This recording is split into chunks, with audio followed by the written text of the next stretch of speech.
اور زمین پر کوئی چلنے پھرنے والا نہیں مگر اس کا رزق اللہ کے ذمے ہے. وہ اس کے رہنے کی جگہ کو بھی جانتا ہے اور جہاں سونپا جاتا ہے اسے بھی.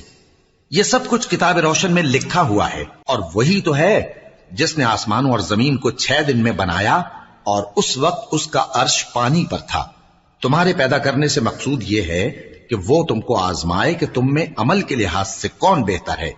اور اے نبی، اگر تم کہو کہ تم لوگ مرنے کے بعد زندہ کر کے اٹھائے جاؤ گے تو کافر کہہ دیں گے کہ یہ تو کھلا جادو ہوا. اور اگر ایک مدت معین تک ہم ان سے عذاب روک دیں تو کہیں گے کہ کون سی چیز عذاب کو روکے ہوئے ہے. دیکھو، جس روز وہ ان پر واقع ہوگا پھر ٹلنے کا نہیں، اور جس چیز کا یہ مذاق اڑاتے ہیں وہ ان کو گھیر لے گی. اور اگر ہم انسان کو اپنے پاس سے نعمت بخشیں پھر اس سے اس کو چھین لیں تو نا امید اور ناشکرا ہو جاتا ہے. اور اگر تکلیف پہنچنے کے بعد آسائش کا مزہ چکھائیں تو خوش ہو کر کہتا ہے کہ سب سختیاں مجھ سے دور ہو گئیں. بے شک وہ ہے ہی خوشی میں مست ہو جانے والا، بڑا فخر جتانے والا. ہاں، جنہوں نے صبر کیا اور عمل نیک کیے یہی ہیں جن کے لیے بخشش اور اجر عظیم ہے. تو شاید تم کچھ چیز وہی میں سے جو تمہارے پاس آتی ہے چھوڑ دو اور اس خیال سے تمہارا دل تنگ ہو کہ کافر یہ کہنے لگیں کہ اس پر کوئی خزانہ کیوں نہیں نازل ہوا یا اس کے ساتھ کوئی فرشتہ کیوں نہیں آیا. اے نبی، تم تو صرف نصیحت کرنے والے ہو اور اللہ ہر چیز کا نگہبان ہے. کیا یہ لوگ کہتے ہیں کہ اس نے قرآن از خود بنا لیا ہے؟ کہہ دو کہ اگر سچے ہو تو تم بھی ایسی 10 صورتیں بنا لاؤ اور اللہ کے سوا جس جس کو بلا سکتے ہو بلا بھی لو. پس اگر وہ تمہاری بات قبول نہ کریں تو جان لو کہ یہ قرآن اللہ کے علم سے اترا ہے اور یہ کہ اس کے سوا کوئی معبود نہیں. تو کیا تم لوگ اسلام لاتے ہو؟ جو لوگ دنیا کی زندگی اور اس کی زیب و زینت کے طالب ہوں ہم ان کے اعمال کا بدلہ انہیں دنیا ہی میں دے دیتے ہیں اور اس میں ان کی حق تلفی نہیں کی جاتی. یہ وہ لوگ ہیں جن کے لیے آخرت میں آتش جہنم کے سوا اور کچھ نہیں، اور جو عمل انہوں نے دنیا میں کیے سب برباد اور جو کچھ یہ کرتے رہے سب ضائع ہوا. بھلا جو لوگ اپنے پروردگار کی طرف سے دلیل روشن رکھتے ہوں اور ان کے ساتھ ایک آسمانی گواہ بھی اس کی جانب سے ہو اور اس سے پہلے موسیٰ کی کتاب ہو جو پیشوا اور رحمت ہے، تو کیا وہ قرآن پر ایمان نہیں لائیں گے؟ یہی لوگ تو اس پر ایمان لاتے ہیں، اور جو کوئی اور فرقوں میں سے اس سے منکر ہو تو اس کا ٹھکانہ آگ ہے. تو تم اس قرآن سے شک میں نہ ہونا، یہ تمہارے پروردگار کی طرف سے حق ہے، لیکن اکثر لوگ ایمان نہیں لاتے. اور اس سے بڑھ کر ظالم کون ہوگا جو اللہ پر جھوٹ باندھے؟ ایسے لوگ اپنے رب کے سامنے پیش کیے جائیں گے اور گواہ کہیں گے کہ یہی لوگ ہیں جنہوں نے اپنے پروردگار پر جھوٹ بولا تھا. سن رکھو کہ ظالموں پر اللہ کی لعنت ہے، جو اللہ کے رستے سے روکتے اور اس میں کجی چاہتی ہیں اور وہ آخرت کا بھی انکار کرتے ہیں. یہ لوگ زمین میں کہیں چھپ کر اللہ کو ہرا نہیں سکتے اور نہ اللہ کے سوا کوئی ان کا حمایتی ہے. اے پیغمبر، ان کو دگنا عذاب دیا جائے گا کیونکہ یہ شدت کفر سے تمہاری بات نہیں سن سکتے تھے اور نہ تم کو دیکھ سکتے تھے. یہی ہیں جنہوں نے اپنے آپ کو خسارے میں ڈالا اور جو کچھ یہ افترا کیا کرتے تھے ان سے جاتا رہا. بلا شبہ یہ لوگ آخرت میں سب سے زیادہ نقصان پانے والے ہیں. جو لوگ ایمان لائے اور عمل نیک کیے اور اپنے پروردگار کے آگے عاجزی کی یہی صاحب جنت ہیں، ہمیشہ اس میں رہیں گے. دونوں فریقوں یعنی کافر و مومن کی مثال ایسی ہے جیسے ایک اندھا بہرا ہو اور ایک دیکھتا سنتا. بھلا دونوں کا حال یکساں ہو سکتا ہے؟ پھر تم سوچتے کیوں نہیں؟ اور ہم نے نوح کو ان کی قوم کی طرف بھیجا تو انہوں نے ان سے کہا کہ میں تم کو کھول کھول کر ڈر سنانے اور یہ پیغام پہنچانے آیا ہوں کہ اللہ کے سوا کسی کی عبادت نہ کرو، مجھے تمہاری نسبت دردناک عذاب کا خوف ہے. تو ان کی قوم کے سردار جو کافر تھے کہنے لگے کہ ہم تم کو اپنے ہی جیسا ایک آدمی دیکھتے ہیں اور یہ بھی دیکھتے ہیں کہ تمہارے پیرو وہی لوگ ہوئے ہیں جو ہم میں ادنا درجے کے ہیں اور وہ بھی سطحی رائے سے، اور ہم تم میں اپنے اوپر کسی طرح کی فضیلت نہیں دیکھتے بلکہ تمہیں جھوٹا خیال کرتے ہیں. فرمایا کہ اے قوم دیکھو تو اگر میں اپنے پروردگار کی طرف سے دلیل روشن رکھتا ہوں اور اس نے مجھے اپنے ہاں سے رحمت بخشی ہو جس کی حقیقت تم سے پوشیدہ ہو گئی ہے، تو کیا ہم اس کے لیے تمہیں مجبور کر سکتے ہیں جبکہ تم اس سے ناخوش ہو؟ اور اے قوم، میں اس نصیحت کے بدلے تم سے مال و زر کا مطالبہ تو نہیں کرتا، میرا صلہ تو اللہ کے ذمے ہے، اور جو لوگ ایمان لائے ہیں میں ان کو نکالنے والا بھی نہیں ہوں، وہ تو اپنے پروردگار سے ملنے والے ہیں، لیکن میں دیکھتا ہوں کہ تم لوگ نادانی کر رہے ہو۔ اے میری قوم، اگر میں ان کو نکال دوں تو اللہ کی گرفت سے بچانے کے لیے کون میری مدد کر سکتا ہے؟ بھلا تم غور کیوں نہیں کرتے؟ اور میں نہ تم سے یہ کہتا ہوں کہ میرے پاس اللہ کے خزانے ہیں، اور نہ یہ کہ میں غیب جانتا ہوں، اور نہ یہ کہتا ہوں کہ میں فرشتہ ہوں، اور نہ ان لوگوں کی نسبت جن کو تم حقارت کی نظر سے دیکھتے ہو یہ کہتا ہوں کہ اللہ ان کو بھلائی یعنی اعمال کی جزا نہیں دے گا۔ جو ان کے دلوں میں ہے اسے اللہ خوب جانتا ہے، اگر میں ایسا کہوں تو بے انصافوں میں ہو جاؤں۔ انہوں نے کہا کہ نوح، تم نے ہم سے جھگڑا تو کیا اور جھگڑا بھی بہت کیا، اب اگر تم سچے ہو تو جس چیز سے ہمیں ڈراتے ہو وہ ہم پر لا نازل کرو۔ نوح نے کہا کہ اس عذاب کو تو اللہ ہی چاہے گا تو نازل کرے گا، اور تم اللہ کو کسی طرح ہرا نہیں سکتے، اور اگر میں یہ چاہوں کہ تمہاری خیر خواہی کروں اور اللہ یہ چاہے کہ تمہیں گمراہ رہنے دے تو میری خیر خواہی تم کو کچھ فائدہ نہیں دے سکتی، وہی تمہارا پروردگار ہے اور تمہیں اسی کی طرف لوٹ کر جانا ہے۔ کیا یہ لوگ کہتے ہیں کہ اس پیغمبر نے قرآن اپنے دل سے بنا لیا ہے؟ کہہ دو کہ اگر میں نے دل سے بنا لیا ہے تو میرے گناہ کا وبال مجھ پر، اور جو گناہ تم کرتے ہو اس سے میں بری الذمہ ہوں۔ اور نوح کی طرف وحی کی گئی کہ تمہاری قوم میں جو لوگ ایمان لا چکے ان کے سوا اور کوئی ایمان نہیں لائے گا، تو جو کام یہ کر رہے ہیں ان کی وجہ سے غم نہ کھاؤ، اور ایک کشتی ہمارے حکم سے ہمارے سامنے بناؤ، اور جو لوگ ظالم ہیں ان کے بارے میں مجھ سے کچھ نہ کہنا، کیونکہ وہ ضرور غرق کر دیے جائیں گے۔ اور نوح نے کشتی بنانا شروع کر دی، اور جب ان کی قوم کے سردار ان کے پاس سے گزرتے تو ان سے تمسخر کرتے، وہ کہتے کہ اگر تم ہم سے تمسخر کرتے ہو تو جس طرح تم ہم سے تمسخر کرتے ہو اسی طرح ایک وقت ہم بھی تم سے تمسخر کریں گے، اور تم کو جلد معلوم ہو جائے گا کہ کس پر عذاب آتا ہے جو اسے رسوا کرے گا، اور کس پر ہمیشہ کا عذاب نازل ہوتا ہے۔ یہاں تک کہ جب ہمارا حکم آ پہنچا اور تنور جوش مارنے لگا تو ہم نے نوح کو حکم دیا کہ ہر قسم کے پالتو جانوروں میں سے جوڑا جوڑا یعنی ایک ایک نر اور ایک ایک مادہ لے لو، اور جس شخص کی نسبت حکم ہو چکا ہے کہ ہلاک ہو جائے گا اس کو چھوڑ کر اپنے گھر والوں کو اور جو ایمان لایا ہو اس کو کشتی میں سوار کر لو، اور ان کے ساتھ ایمان بہت ہی کم لوگ لائے تھے۔ نوح نے کہا کہ اللہ کا نام لے کر کہ اسی کے کرم سے اس کا چلنا اور ٹھہرنا ہے، اس میں سوار ہو جاؤ، بے شک میرا پروردگار بخشنے والا ہے، مہربان ہے۔ اور وہ ان کو لے کر طوفان کی لہروں میں چلنے لگی، لہریں کیا تھیں گویا پہاڑ تھے۔ اس وقت نوح نے اپنے بیٹے کو جو کشتی سے الگ تھا پکارا کہ بیٹا ہمارے ساتھ سوار ہو جا اور کافروں میں شامل نہ ہو۔ اس نے کہا کہ میں ابھی پہاڑ سے جا لگوں گا، وہ مجھے پانی سے بچا لے گا۔ فرمایا کہ آج اللہ کے عذاب سے کوئی بچانے والا نہیں اور نہ کوئی بچ سکتا ہے مگر وہی جس پر اللہ رحم کرے۔ اتنے میں دونوں کے درمیان لہر حائل ہو گئی اور وہ ڈوب کر رہ گیا، اور حکم دیا گیا کہ اے زمین اپنا پانی نگل جا اور اے آسمان تھم جا، اور پانی خشک ہو گیا اور کام تمام کر دیا گیا، اور کشتی کوہ جودی پر جا ٹھہری، اور کہہ دیا گیا کہ بے انصاف لوگوں پر لعنت۔ اور نوح نے اپنے پروردگار کو پکارا اور کہا کہ پروردگار، میرا بیٹا بھی میرے گھر والوں میں ہے، تو اس کو بھی نجات دے، تیرا وعدہ سچا ہے اور تو بہترین حاکم ہے۔ اللہ نے فرمایا کہ اے نوح، وہ تیرے گھر والوں میں نہیں ہے، وہ تو سراسر بد عمل ہے، تو جس چیز کی تم کو حقیقت معلوم نہیں اس کے بارے میں مجھ سے درخواست ہی نہ کرو، اور میں تم کو نصیحت کرتا ہوں کہ نادان نہ بنو۔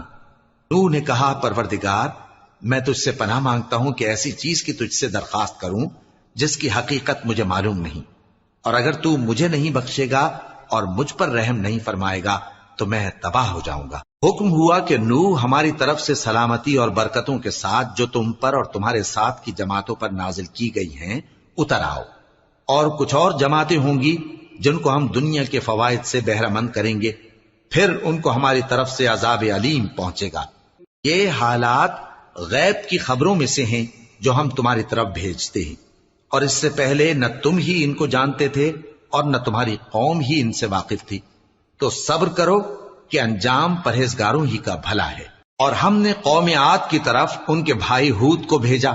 انہوں نے کہا اے میری قوم اللہ ہی کی عبادت کرو، اس کے سوا تمہارا کوئی معبود نہیں. تم شرک کر کے اللہ پر محض بہتان باندھتے ہو. میری قوم میں اس واعظ و نصیحت کا تم سے کچھ صلہ نہیں مانگتا. میرا صلہ تو اس کے ذمے ہے جس نے مجھے پیدا کیا. بھلا تم سمجھتے کیوں نہیں؟ اور اے قوم اپنے پروردگار سے بخشش مانگو، پھر اس کے آگے توبہ کرو. وہ تم پر آسمان سے موسلا دھار بارش برسائے گا اور تمہاری طاقت پر طاقت بڑھائے گا. اور دیکھو گناہگار بن کر روگردانی نہ کرو.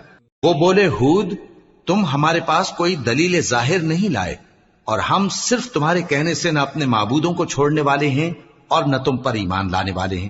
ہم تو یہ سمجھتے ہیں کہ ہمارے کسی معبود نے تمہیں تکلیف پہنچا کر دیوانہ کر دیا ہے. انہوں نے کہا کہ میں اللہ کو گواہ کرتا ہوں اور تم بھی گواہ رہو کہ جن کو تم اللہ کا شریک بناتے ہو میں ان سے بیزار ہوں. یعنی جن کی اللہ کے سوا عبادت کرتے ہو تو تم سب مل کر میرے بارے میں جو تدبیر کرنی چاہو کر لو اور مجھے مہلت نہ دو. میں اللہ پر جو میرا اور تمہارا سب کا پروردگار ہے بھروسہ رکھتا ہوں. زمین پر جو چلنے پھرنے والا ہے وہ اللہ کے قبضہ قدرت میں ہے. بے شک میرا پروردگار سیدھے رستے پر ہے. اب اگر تم روگردانی کرو گے تو جو پیغام میرے ذریعے تمہاری طرف بھیجا گیا ہے وہ میں نے تمہیں پہنچا دیا ہے، اور میرا پروردگار تمہاری جگہ اور لوگوں کو لا بسائے گا، اور تم اللہ کا کچھ بھی نہیں بگاڑ سکو گے. میرا پروردگار تو ہر چیز پر نگہبان ہے. اور جب ہمارا حکم عذاب آ پہنچا تو ہم نے ہود کو اور جو لوگ ان کے ساتھ ایمان لائے تھے ان کو اپنی مہربانی سے بچا لیا اور انہیں عذاب شدید سے نجات دی. یہ وہی قوم عاد ہے جس نے اللہ کی نشانیوں سے انکار کیا اور اس کے پیغمبروں کی نافرمانی کی اور ہر سرکش و متکبر کا کہا مانا. اور اس دنیا میں بھی لعنت ان کے پیچھے لگی رہی اور قیامت کے دن بھی لگی رہے گی. دیکھو قوم عاد نے اپنے پروردگار سے کفر کیا، اور سن رکھو قوم عاد پر پھٹکار ہے جو ہود کی قوم تھی. اور قوم سمود کی طرف ان کے بھائی صالح کو بھیجا تو انہوں نے کہا اے قوم اللہ ہی کی عبادت کرو، اس کے سوا تمہارا کوئی معبود نہیں. اسی نے تم کو زمین سے پیدا کیا اور اس میں آباد کیا، تو اس سے مغفرت مانگو اور اس کے آگے توبہ کرو. بے شک میرا پروردگار نزدیک بھی ہے اور دعا کا قبول کرنے والا بھی ہے. انہوں نے کہا کہ صالح اس سے پہلے ہم تم سے کئی طرح کی امیدیں رکھتے تھے، اب وہ منقطع ہو گئی. کیا تم ہم کو ان چیزوں سے منع کرتے ہو جن کو ہمارے بزرگ پوجتے آئے ہیں؟ اور جس بات کی طرف تم ہمیں بلاتے ہو اس کی طرف سے ہم بڑے بھاری شک میں ہیں. صالح نے کہا اے میری قوم بھلا دیکھو تو اگر میں اپنے پروردگار کی طرف سے کھلی دلیل پر ہوں اور اس نے مجھے اپنے ہاتھ سے نبوت کی نعمت بخشی ہو، تو اگر میں اللہ کی نافرمانی کروں تو اس کے سامنے میری کون مدد کرے گا؟ تم تو کفر کی باتوں سے میرا نقصان ہی کرتے ہو. اور یہ بھی کہا کہ اے قوم یہ اللہ کی اونٹنی تمہارے لیے ایک نشانی یعنی معجزہ ہے، تو اس کو چھوڑ دو کہ اللہ کی زمین میں جہاں چاہے چرتی پھرے، اور اس کو کسی طرح کی تکلیف نہ دینا ورنہ تمہیں جلد عذاب آ پکڑے گا. مگر انہوں نے اس کو کاٹ ڈالا. تو صالح نے کہا کہ اپنے گھروں میں 3 دن اور فائدے اٹھا لو، یہ وعدہ ہے کہ جھوٹا نہ ہوگا. پس جب ہمارا حکم آ گیا تو ہم نے صالح کو اور جو لوگ ان کے ساتھ ایمان لائے تھے ان کو اپنی مہربانی سے بچا لیا اور اس دن کی رسوائی سے محفوظ رکھا. بے شک تمہارا پروردگار طاقتور ہے، زبردست ہے. اور جن لوگوں نے ظلم کیا تھا ان کو چنگھاڑ کی صورت میں عذاب نے آ پکڑا تو وہ اپنے گھروں میں اوندھے پڑے رہ گئے، گویا کبھی ان میں بسے ہی نہ تھے. سن رکھو کہ قوم سمود نے اپنے پروردگار سے کفر کیا، اور سن رکھو قوم سمود پر پھٹکار ہے. اور ہمارے فرشتے ابراہیم کے پاس بشارت لے کر آئے تو سلام کہا، انہوں نے بھی جواب میں سلام کہا. ابھی کچھ وقفہ نہیں ہوا تھا کہ ابراہیم ایک بھنا ہوا بچڑا لے آئے. پھر جب دیکھا کہ ان کے ہاتھ کھانے کی طرف نہیں بڑھتے یعنی وہ کھانا نہیں کھاتے تو ان کو اجنبی سمجھ کر دل میں خوف کیا. فرشتوں نے کہا کہ خوف نہ کیجیے، ہم قوم لوط کی طرف ان کے ہلاک کرنے کو بھیجے گئے ہیں. اور ابراہیم کی بیوی جو پاس کھڑی تھی ہنس پڑی، تو ہم نے اس کو اسحاق کی اور اسحاق کے بعد یعقوب کی خوشخبری دی. اس نے کہا اے میرے بچہ ہوگا، میں تو بڑھیا ہوں اور یہ میرے میاں بھی بوڑھے ہیں، یہ تو بڑی عجیب بات ہے. انہوں نے کہا کیا تم اللہ کی قدرت سے تعجب کرتی ہو؟ اے اہل بیت، تم پر اللہ کی رحمت اور اس کی برکتیں ہیں، وہ لائق تعریف ہے، بڑا ہے۔ پھر جب ابراہیم سے خوف جاتا رہا اور ان کو خوشخبری بھی مل گئی تو قوم لوط کے بارے میں لگے ہم سے بحث کرنے۔ بے شک ابراہیم بڑے تحمل والے، نرم دل اور رجوع کرنے والے تھے۔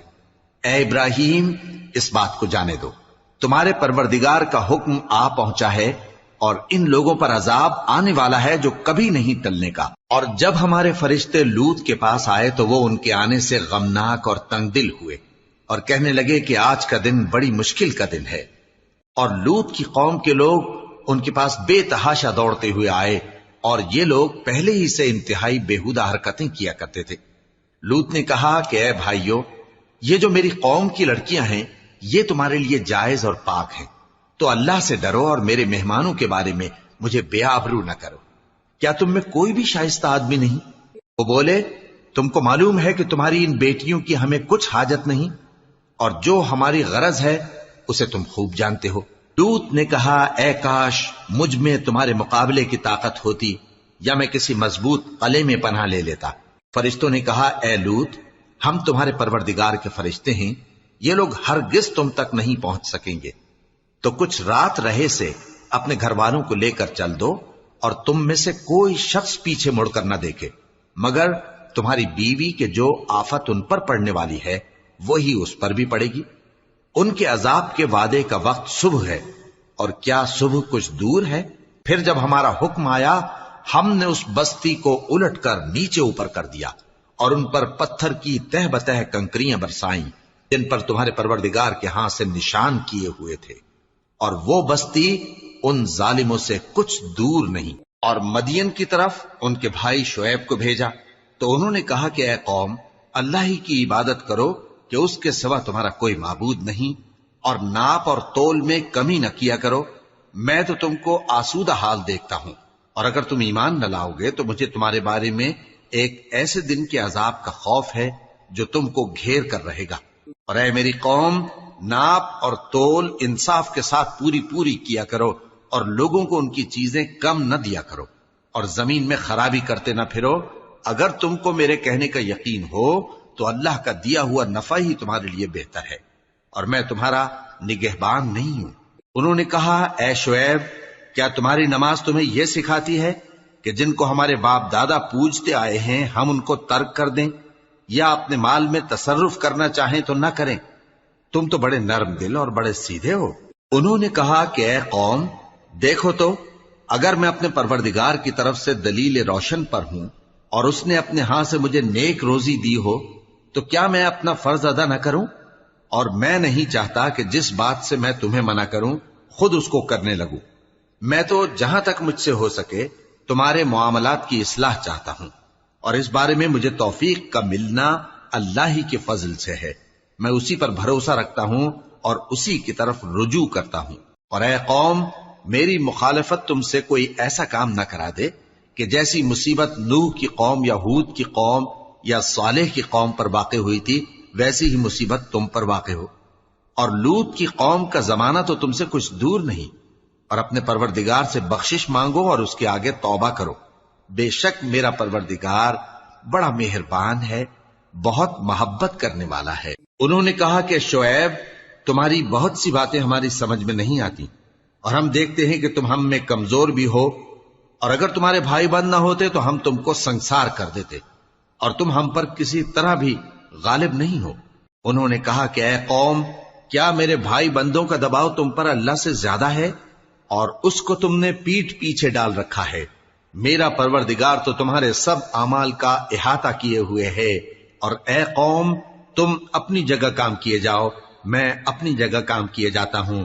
تم کو ان قریب معلوم ہو جائے گا کہ رسوا کرنے والا عذاب کس پر آتا ہے اور جھوٹا کون ہے، اور تم بھی انتظار کرو، میں بھی تمہارے ساتھ انتظار کرتا ہوں۔ اور جب ہمارا حکم آ پہنچا تو ہم نے شعیب کو اور جو لوگ ان کے ساتھ ایمان لائے تھے ان کو تو اپنی رحمت سے بچا لیا، اور جو ظالم تھے ان کو چنگھاڑ نے آ دبوچا، تو وہ اپنے گھروں میں اوندھے پڑے رہ گئے، گویا ان میں کبھی بسے ہی نہ تھے۔ سن رکھو کہ مدین پر ویسی ہی پھٹکار ہے جیسی سمود پر پھٹکار تھی۔ اور ہم نے موسیٰ کو اپنی نشانیاں اور دلیل روشن دے کر بھیجا فرعون اور اس کے سرداروں کی طرف، تو وہ فرعون ہی کے حکم پر چلتے رہے، حالانکہ فرعون کا حکم درست نہیں تھا۔ وہ قیامت کے دن اپنی قوم کے آگے آگے چلے گا، پھر ان کو دوزخ میں جا اتارے گا، اور جس مقام پر وہ اتارے جائیں گے وہ برا ہے۔ اور اس جہان میں بھی لعنت ان کے پیچھے لگا دی گئی، اور قیامت کے دن بھی پیچھے لگی رہے گی۔ جو انعام ان کو ملا ہے برا ہے۔ یہ پرانی بستیوں کے تھوڑے سے حالات ہیں جو ہم تم سے بیان کرتے ہیں، ان میں سے بعض تو باقی ہیں اور بعض تہس نہس ہو گئیں۔ اور ہم نے ان لوگوں پر ظلم نہیں کیا بلکہ انہوں نے خود اپنے اوپر ظلم کیا۔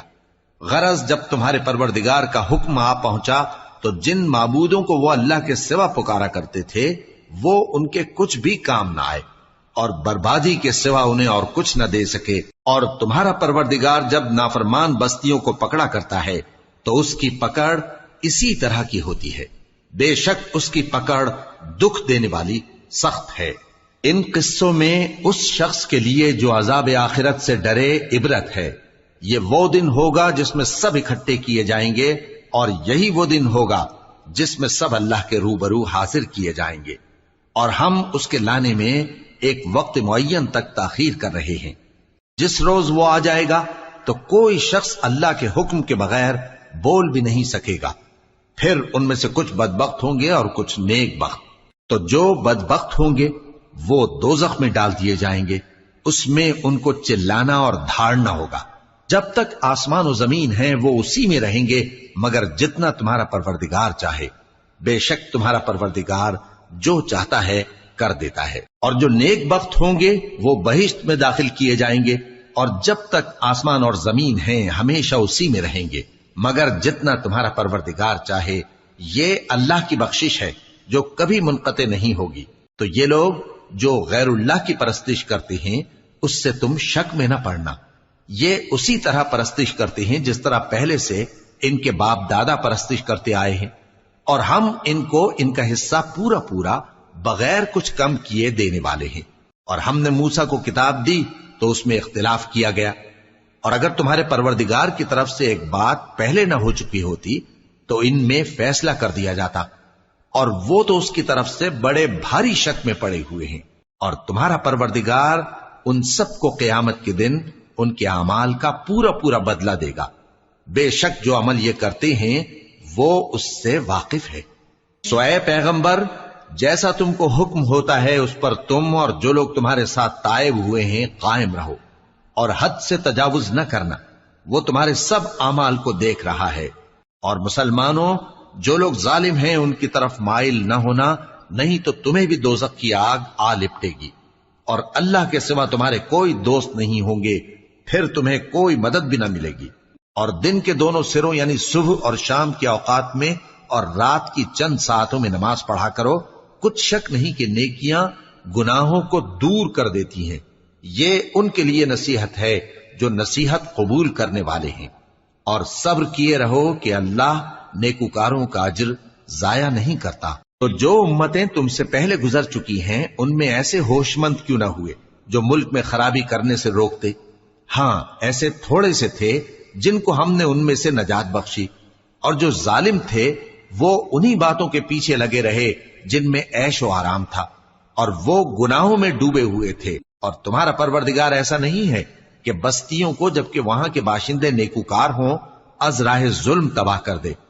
اور اگر تمہارا پروردگار چاہتا تو تمام لوگوں کو ایک ہی جماعت کر دیتا، اور وہ برابر اختلاف کرتے رہیں گے، مگر جن پر تمہارا پروردگار رحم فرمائے، اور اسی لیے اس نے ان کو پیدا کیا ہے۔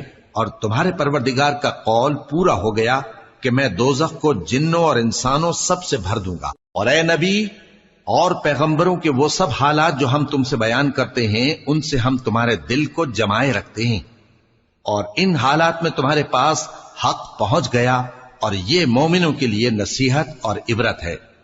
اور جو لوگ ایمان نہیں لائے ان سے کہہ دو کہ تم اپنی جگہ عمل کیے جاؤ، ہم اپنی جگہ عمل کیے جاتے ہیں، اور نتیجہ اعمال کا تم بھی انتظار کرو، ہم بھی انتظار کرتے ہیں۔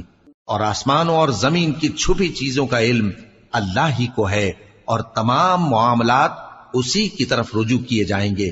تو اسی کی عبادت کرو اور اسی پر بھروسہ رکھو، اور جو کچھ تم لوگ کر رہے ہو تمہارا پروردگار اس سے بے خبر نہیں۔ شروع اللہ کا نام لے کر جو بڑا مہربان نہایت رحم والا ہے۔ الف لام را، یہ کتاب روشن کی آیتیں ہیں۔ ہم نے اس قرآن کو عربی میں نازل کیا ہے تاکہ تم لوگ سمجھ سکو۔ اے پیغمبر، ہم اس قرآن کے ذریعے سے جو ہم نے تمہاری طرف بھیجا ہے تمہیں ایک نہایت اچھا قصہ سناتے ہیں، اور تم اس سے پہلے بے خبر تھے۔ جب یوسف نے اپنے والد سے کہا کہ ابا، میں نے خواب میں 11 ستاروں اور سورج اور چاند کو دیکھا ہے، دیکھتا کیا ہوں کہ وہ مجھے سجدہ کر رہے ہیں۔ انہوں نے کہا کہ بیٹا، اپنے خواب کا ذکر اپنے بھائیوں سے نہ کرنا، نہیں تو وہ تمہارے حق میں کوئی چال چلیں گے۔ کچھ شک نہیں کہ شیطان انسان کا کھلا دشمن ہے، اور اسی طرح اللہ تمہیں برگزیدہ و ممتاز کرے گا اور خواب کی باتوں کی تعبیر کا علم سکھائے گا، اور جس طرح اس نے اپنی نعمت پہلے تمہارے دادا پر دادا ابراہیم اور اسحاق پر پوری کی تھی، اسی طرح تم پر اور اولاد یعقوب پر پوری کرے گا۔ بے شک تمہارا پروردگار سب کچھ جاننے والا ہے، حکمت والا ہے۔ ہاں، یوسف اور ان کے بھائیوں کے قصے میں پوچھنے والوں کے لیے بہت سی نشانیاں ہیں۔ جب انہوں نے آپس میں تذکرہ کیا کہ یوسف اور اس کا بھائی ابا کو ہم سے زیادہ پیارے ہیں، حالانکہ ہم جماعت کی جماعت ہیں، کچھ شک نہیں کہ ابا کھلی غلطی پر ہیں۔ یوسف کو یا تو جان سے مار ڈالو یا کسی ملک میں پھینک آؤ، پھر ابا کی توجہ صرف تمہاری طرف ہو جائے گی، اور اس کے بعد تم نیک لوگوں میں ہو جاؤ گے۔ ان میں سے ایک کہنے والے نے کہا کہ یوسف کو جان سے نہ مارو، کسی اندھے کنویں میں ڈال دو کہ کوئی راہگیر اسے نکال کر کسی دوسرے ملک میں لے جائے گا۔ اگر تم کو کرنا ہی ہے تو یوں کرو۔ یہ مشورہ کر کے وہ اپنے والد سے کہنے لگے کہ ابا جان، کیا سبب ہے کہ آپ یوسف کے بارے میں ہمارا اعتبار نہیں کرتے، حالانکہ ہم اس کے خیر خواہ ہیں؟ کل اسے ہمارے ساتھ بھیج دیجئے کہ خوب میوے کھائے اور کھیلے کودے، ہم اس کے نگہبان ہیں۔ انہوں نے کہا کہ یہ امر مجھے غمناک کیے دیتا ہے کہ تم اسے لے جاؤ، یعنی وہ مجھ سے جدا ہو جائے، اور مجھے یہ بھی خوف ہے کہ تم کھیل میں اس سے غافل ہو جاؤ اور اسے بھیڑیا کھا جائے۔ وہ کہنے لگے کہ اگر ہماری موجودگی میں کہ ہم ایک طاقتور جماعت ہیں اسے بھیڑیا کھا گیا تو ہم بڑے نقصان میں پڑ گئے۔ غرض جب وہ اس کو لے گئے اور اس بات پر اتفاق کر لیا کہ اس کو اندھے کنویں میں ڈال دیں، اور ہم نے یوسف کی طرف وحی بھیجی کہ ایک وقت ایسا آئے گا کہ تم انہیں ان کے اس سلوک سے آگاہ کرو گے، اور ان کو اس وحی کی کچھ خبر نہ ہوگی۔ اور یہ حرکت کر کے وہ رات کے وقت باپ کے پاس روتے ہوئے آئے، کہنے لگے کہ ابا جان، ہم تو دوڑنے اور ایک دوسرے سے آگے نکلنے میں مصروف ہو گئے اور یوسف کو اپنے اسباب کے پاس چھوڑ گئے تو اسے بھیڑیا کھا گیا، اور آپ ہماری بات کو گو ہم سچ ہی کہتے ہیں باور نہیں کریں گے۔ اور ان کے کرتے پر جھوٹ موٹ کا لہو بھی لگا لائے۔ یعقوب نے کہا کہ یوں نہیں ہے، بلکہ تم اپنے دل سے یہ بات بنا لائے ہو۔ اچھا، صبر، کہ وہی خوب ہے، اور جو تم بیان کرتے ہو اس کے بارے میں اللہ ہی سے مدد چاہیے۔ اور اب اللہ کی شان دیکھو کہ اس کنویں کے قریب ایک قافلہ آوارد ہوا اور انہوں نے پانی کے لیے اپنا سقا بھیجا، تو اس نے کنویں میں ڈول لٹکایا، یوسف اس سے لٹک گئے۔ وہ بولا، زہے قسمت، یہ تو ایک لڑکا ہے، اور اس کو قیمتی سرمایہ سمجھ کر چھپا لیا۔ اور جو کچھ وہ کرتے تھے اللہ کو خوب معلوم تھا، اور انہوں نے اس کو تھوڑی سی قیمت یعنی مادود چند درہموں پر بیچ ڈالا، اور وہ اس سے بیزار ہو رہے تھے۔ اور مصر میں جس شخص نے اس کو خریدا اس نے اپنی بیوی سے، جس کا نام زلیخا تھا، کہا کہ اس کو عزت و اکرام سے رکھو، عجب نہیں کہ یہ ہمیں فائدہ دے یا ہم اسے بیٹا بنا لیں۔ اس طرح ہم نے یوسف کو سرزمین مصر میں جگہ دی، اور غرض یہ تھی کہ ہم ان کو خواب کی باتوں کی تعبیر سکھائیں، اور اللہ اپنے کام پر غالب ہے لیکن اکثر لوگ نہیں جانتے۔ اور جب وہ اپنی جوانی کو پہنچے تو ہم نے ان کو دانائی اور علم عطا کیا، اور نیکوکاروں کو ہم اسی طرح بدلہ دیا کرتے ہیں۔ اور جس عورت کے گھر میں وہ رہتے تھے اس نے ان کو اپنی طرف مائل کرنا چاہا، اور دروازے بند کر کے کہنے لگی، یوسف جلدی آؤ۔ انہوں نے کہا کہ اللہ پناہ میں رکھے، وہ یعنی تمہارے میاں تو میرے آقا ہیں، انہوں نے مجھے اچھی طرح سے رکھا ہے، میں ایسا ظلم نہیں کر سکتا، بے شک ظالم لوگ فلاح نہیں پائیں گے۔ اور اس عورت نے ان کا قصد کیا اور انہوں نے اس کا قصد کیا۔ اگر وہ اپنے پروردگار کی نشانی نہ دیکھتے تو جو ہوتا سو ہوتا۔ یوں اس لیے کیا گیا کہ ہم ان سے برائی اور بے حیائی کو روک دیں، بے شک وہ ہمارے چنے ہوئے بندوں میں سے تھے۔ اور دونوں دروازے کی طرف بھاگے، آگے یوسف، پیچھے زلیخا، اور عورت نے ان کا کرتا پیچھے سے پکڑ کر جو کھینچا تو پھاڑ ڈالا، اور دونوں کو دروازے کے پاس عورت کا خاوند مل گیا۔ تو عورت بولی کہ جو شخص تمہاری بیوی کے ساتھ برا ارادہ کرے اس کی اس کے سوا کیا سزا ہے کہ یا تو قید کیا جائے یا اسے دکھ کا عذاب دیا جائے۔ یوسف نے کہا اسی نے مجھ کو اپنی طرف مائل کرنا چاہا تھا، اور اس کے خاندان میں سے ایک گواہ نے گواہی دی کہ اگر اس کا کرتا آگے سے پھٹا ہو تو یہ سچی اور یوسف جھوٹا ہے، اور اگر کرتا پیچھے سے پھٹا ہو تو یہ جھوٹی اور وہ سچا ہے۔ سو جب اس کا کرتا دیکھا تو پیچھے سے پھٹا تھا، تب اس نے زلیخا سے کہا کہ یہ تمہارا ہی فریب ہے، اور کچھ شک نہیں کہ تم عورتوں کے فریب بڑے بھاری ہوتے ہیں۔ یوسف اس بات کا خیال نہ کر، اور زلیخا تو اپنے گناہ کی بخشش مانگ، بے شک خطا تیری ہی ہے۔ اور شہر میں عورتیں گفتگویں کرنے لگیں کہ عزیز کی بیوی اپنے غلام کو اپنی طرف مائل کرنا چاہتی ہے اور اس کی محبت اس کے دل میں گھر کر گئی ہے، ہم دیکھتی ہیں کہ وہ کھلی گمراہی میں ہے۔ پھر جب زلیخا نے ان عورتوں کی گفتگو جو حقیقت میں دیدار یوسف کے لیے ایک چال تھی سنی، تو ان کے پاس دعوت کا پیغام بھیجا اور ان کے لیے ایک محفل مرتب کی، اور پھل تراشنے کے لیے ہر ایک کو ایک ایک چھری دی، اور یوسف سے کہا کہ ان کے سامنے آؤ۔ جب عورتوں نے ان کو دیکھا تو ان کا روب حسن ان پر ایسا چھا گیا کہ پھل تراشتے تراشتے اپنے ہاتھ کاٹ لیے، اور بے ساختہ بول اٹھی کہ اللہ پاک ہے، یہ آدمی نہیں، یہ تو کوئی بزرگ فرشتہ ہے۔ زلیخا نے کہا تو یہ وہی ہے جس کے بارے میں تم مجھے تانے دیتی تھیں، اور بے شک میں نے اس کو اپنی طرف مائل کرنا چاہا مگر یہ بچا رہا، اور اگر یہ وہ کام نہ کرے گا جو میں اسے کہتی ہوں تو قید کر دیا جائے گا اور ذلیل ہوگا۔ یوسف نے دعا کی کہ پروردگار جس کام کی طرف یہ مجھے بلاتی ہیں اس کی نسبت مجھے قید پسند ہے، اور اگر تو مجھ سے ان کے فریب کو نہ ہٹائے گا تو میں ان کی طرف مائل ہو جاؤں گا اور نادانوں میں سے ہو جاؤں گا۔ پس ان کے رب نے ان کی دعا قبول کر لی اور ان سے عورتوں کا داؤں ٹال دیا، بے شک وہی تو سننے والا ہے، جاننے والا ہے۔ پھر باوجود اس کے کہ وہ لوگ ان کی بے گناہی کے نشان دیکھ چکے تھے، ان کی رائے یہی ٹھہری کہ کچھ عرصے کے لیے ان کو قید ہی کر دیں، اور ان کے ساتھ دو اور جوان بھی داخل زندہ ہوئے۔ ایک نے ان میں سے کہا کہ میں نے خواب دیکھا ہے، دیکھتا کیا ہوں کہ شراب کے لیے انگور نچوڑ رہا ہوں۔ دوسرے نے کہا کہ میں نے بھی خواب دیکھا ہے، میں یہ دیکھتا ہوں کہ اپنے سر پر روٹیاں اٹھائے ہوئے ہوں اور پرندے ان میں سے کھا رہے ہیں، تو ہمیں ان کی تعبیر بتا دیجئے کہ ہم تمہیں نیکوکار دیکھتے ہیں۔ یوسف نے کہا کہ جو کھانا تم کو ملنے والا ہے وہ آنے نہیں پائے گا کہ میں اس سے پہلے تم کو اس کی تعبیر بتا دوں گا۔ یہ ان باتوں میں سے ہے جو میرے پروردگار نے مجھے سکھائی ہیں۔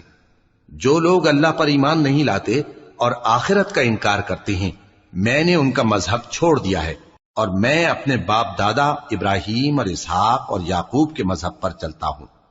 ہمیں شایع نہیں ہے کہ کسی چیز کو اللہ کے ساتھ شریک بنائیں، یہ اللہ کا فضل ہے ہم پر بھی اور لوگوں پر بھی، لیکن اکثر لوگ شکر نہیں کرتے۔ اے میرے قید خانے کے رفیقو، بھلا کئی جدا جدا آقا اچھے یا اللہ جو اکیلا ہے سب پر غالب ہے؟ جن چیزوں کی تم اللہ کے سوا پرستش کرتے ہو وہ صرف نام ہی نام ہیں جو تم نے اور تمہارے باپ دادا نے رکھ لیے ہیں، اللہ نے ان کی کوئی سند نازل نہیں کی۔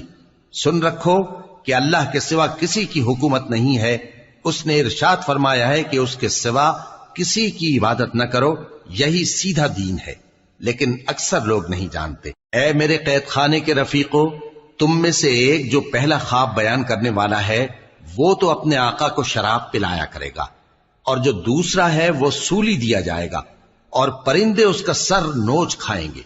جو بات تم مجھ سے پوچھتے تھے وہ فیصل ہو چکی ہے، اور ان دونوں میں سے جس کی نسبت یوسف نے خیال کیا کہ وہ رہائی پا جائے گا، اس سے کہا کہ اپنے آقا سے میرا ذکر بھی کر دینا۔ پھر شیطان نے اسے ان کا اپنے آقا سے ذکر کرنا بھلا دیا، اور یوسف کئی برس قید خانے ہی میں رہے۔ اور بادشاہ نے کہا کہ میں نے خواب دیکھا ہے، دیکھتا کیا ہوں کہ 7 موٹی گائیں ہیں جن کو 7 دبلی گائیں کھا رہی ہیں، اور 7 خوشے سبز ہیں اور 7 خشک۔ اے درباریو، اگر تم خوابوں کی تعبیر دے سکتے ہو تو مجھے میرے خواب کی تعبیر بتاؤ۔ انہوں نے کہا یہ خواب تو پریشان خیالی سے ہیں اور ہمیں ایسے خوابوں کی تعبیر نہیں آتی۔ اور وہ شخص جو دونوں قیدیوں میں سے رہائی پا گیا تھا اور جسے مدت کے بعد وہ بات یاد آ گئی، بول اٹھا کہ میں آپ کو اس کی تعبیر لا بتاتا ہوں، مجھے قید خانے جانے کی اجازت دیجیے۔ غرض وہ یوسف کے پاس آیا اور کہنے لگا، یوسف، اے بڑے سچے یوسف، ہمیں اس خواب کی تعبیر بتائیے کہ 7 موٹی گایوں کو 7 دبلی گائیں کھا رہی ہیں اور 7 خوشے سبز ہیں اور 7 سوکھے، تاکہ میں لوگوں کے پاس واپس جا کر تعبیر بتاؤں۔ عجب نہیں کہ وہ تمہاری قدر جانے۔ انہوں نے کہا کہ تم لوگ 7 سال متواتر کھیتی کرتے رہو گے، تو جو غلہ کاٹو تو تھوڑے سے غلے کے سوا جو کھانے میں آئے باقی کو خوشوں میں ہی رہنے دینا۔ پھر اس کے بعد خشک سالی کے 7 سخت سال آئیں گے کہ جو غلہ تم نے جمع کر رکھا ہوگا وہ سب کو کھا جائیں گے، صرف وہی تھوڑا سا رہ جائے گا جو تم احتیاط سے رکھ چھوڑو گے۔ پھر اس کے بعد ایک ایسا سال آئے گا کہ خوب مے برسے گا اور لوگ اس میں رس نچوڑیں گے۔ اور یہ تعبیر سن کر بادشاہ نے حکم دیا کہ یوسف کو میرے پاس لے آؤ۔ سو جب قاصد ان کے پاس گیا تو انہوں نے کہا کہ اپنے آقا کے پاس واپس جاؤ اور اس سے پوچھو کہ ان عورتوں کا کیا حال ہے جنہوں نے اپنے ہاتھ کاٹ لیے تھے، بے شک میرا پروردگار ان کے فریب سے خوب واقف ہے۔ بادشاہ نے عورتوں سے پوچھا کہ تمہارا کیا قصہ تھا جب تم نے یوسف کو اپنی طرف مائل کرنا چاہا؟ سب بول اٹھیں کہ اللہ پاک ہے، ہم نے اس میں کوئی برائی معلوم نہیں کی۔ عزیز کی بیوی نے کہا، اب سچی بات تو ظاہر ہو ہی گئی ہے، اصل یہ ہے کہ میں نے اس کو اپنی طرف مائل کرنا چاہا تھا اور وہ بے شک سچا ہے۔ یوسف نے کہا کہ میں نے یہ بات اس لیے پوچھی ہے کہ عزیز کو یقین ہو جائے کہ میں نے اس کی پیٹھ پیچھے اس کی امانت میں خیانت نہیں کی، اور اللہ خیانت کرنے والوں کی چال کو چلنے نہیں دیتا۔